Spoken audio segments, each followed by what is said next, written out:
We knew that we were being mistreated, but we didn't know what good treatment was. We knew we were being treated different, but we didn't know whether we should have been treated the same. We just maybe thought better.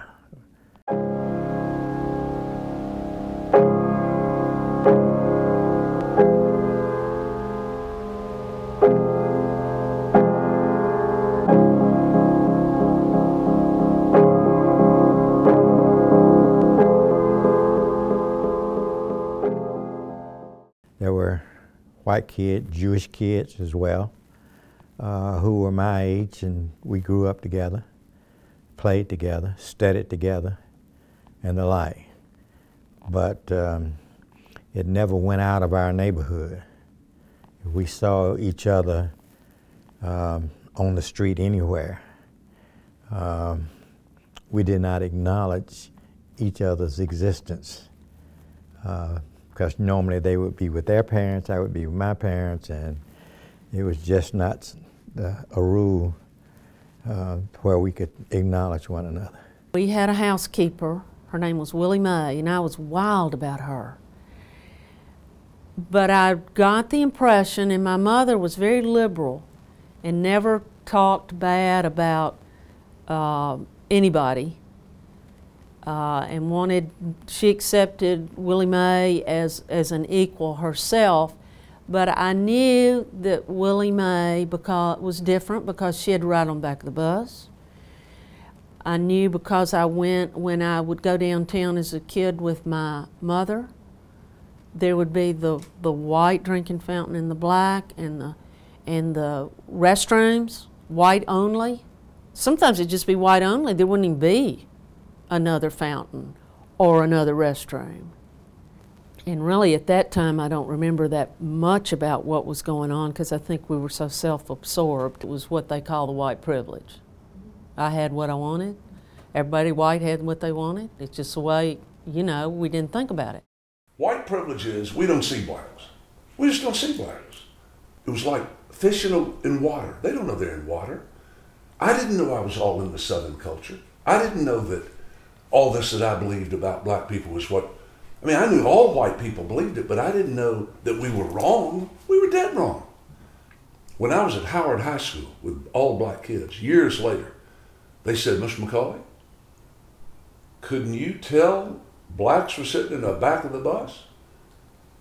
And I said, sure I could. But it didn't matter to me. You didn't matter.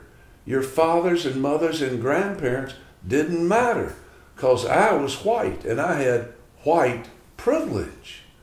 White privilege is blacks don't matter. Argued with my father every single day of the summer in 1968. Said, Dad, I want to come here, but I can't come here. I can't come to McCauley unless you immigrate. He said, we can't immigrate. Those people can't do our work. I said, Dad, you don't know those people. You don't know a single black person. 6 months later, I'm reading that same paper. There's a big headline. Downtown Chattanooga Kiwanis Club takes first black member.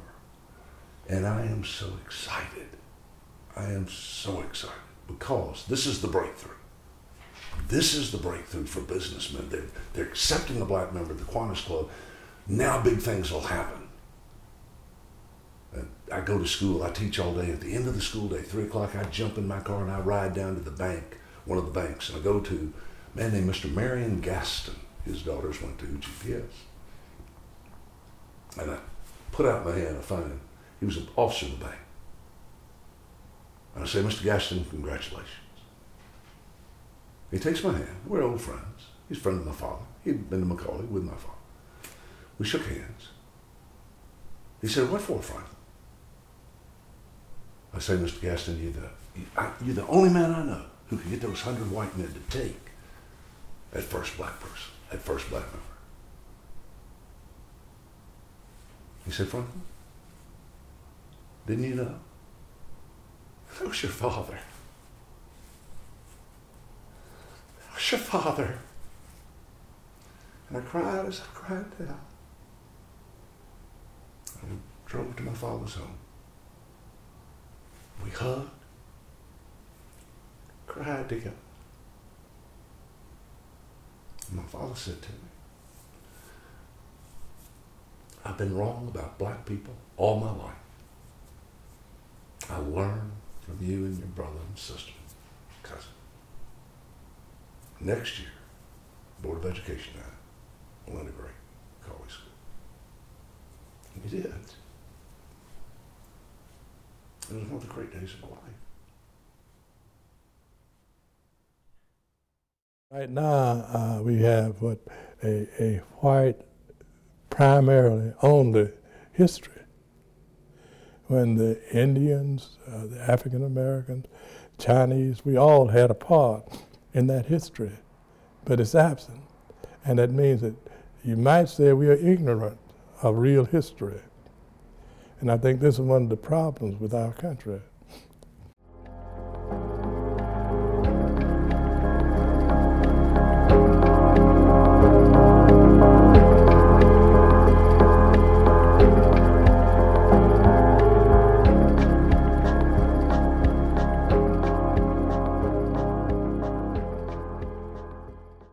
I've seen the city grow as far as civil rights, but then not grow. Well, my house was bombed in 1971. At 1971, we were about to get a court order declaring opening all schools. And this was the time that they bombed it.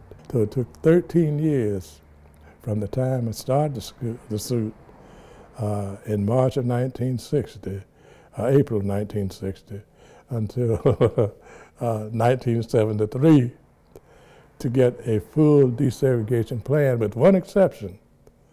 Now, in 1986, Judge Edgar dismissed the suit, but he, in his final statement, he had to say all city schools had been desegregated except Howard. Howard today has never been declared desegregated. Carl Rowan, a great black columnist in the 1970s, came to Chattanooga in the year 1970, and he talked to white people. And he said, you sometimes criticize us. Why don't we have more blacks in executive positions in business? He said, I'll tell you why.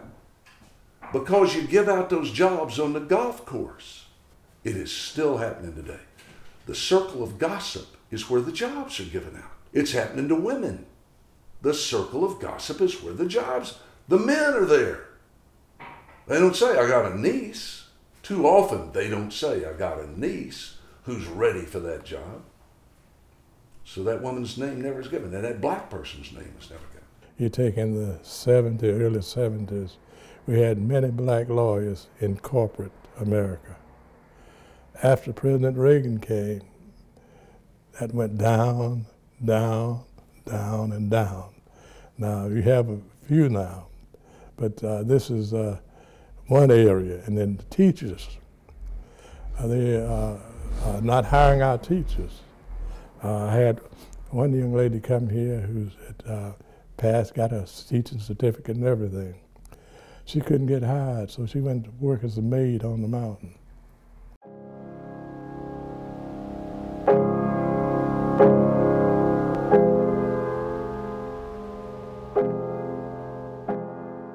Some people call them civil rights, and I like to call them the rights for liberation. The reason I do the liberation piece is a lot of people thinks integration is the apex of where we need to go, and I don't believe that. I believe that liberation should be the answer to most of our problems. And when one becomes liberated, you have a respect for all people.